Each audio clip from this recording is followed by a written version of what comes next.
Simon & Schuster Audio presents Aristotle and Dante Dive into the Waters of the World by Benjamin Alire Sáenz.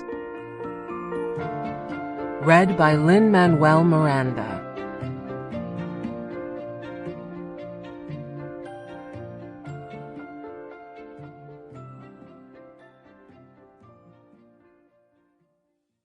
Amanda, I see the rising of the sun and think of you.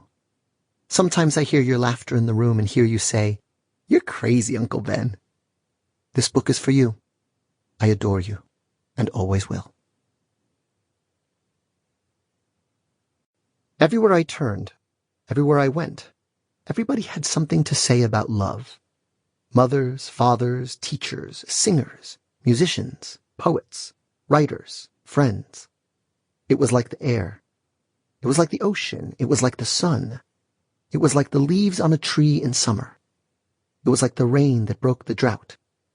It was the soft sound of the water flowing through a stream. And it was the sound of the crashing waves against the shore in a storm. Love was why we fought all our battles. Love was what we lived and died for. Love was what we dreamed of as we slept. Love was the air we wanted to breathe in when we woke to greet the day. Love was a torch you carried to lead you out of darkness. Love took you out of exile and carried you to a country called belonging.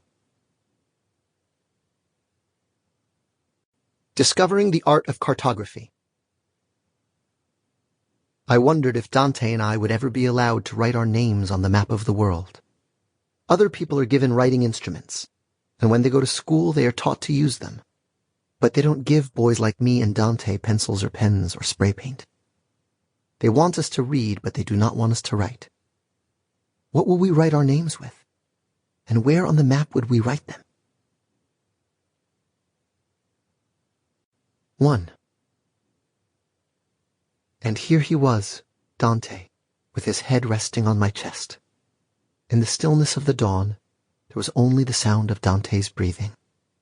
It was as though the universe had stopped whatever it was doing just to look down on two boys who had discovered its secrets.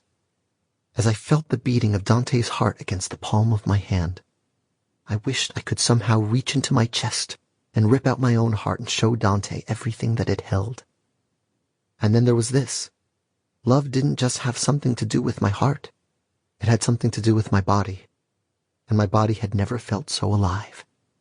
And then I knew. I finally knew about this thing called desire. Sample complete. Ready to continue?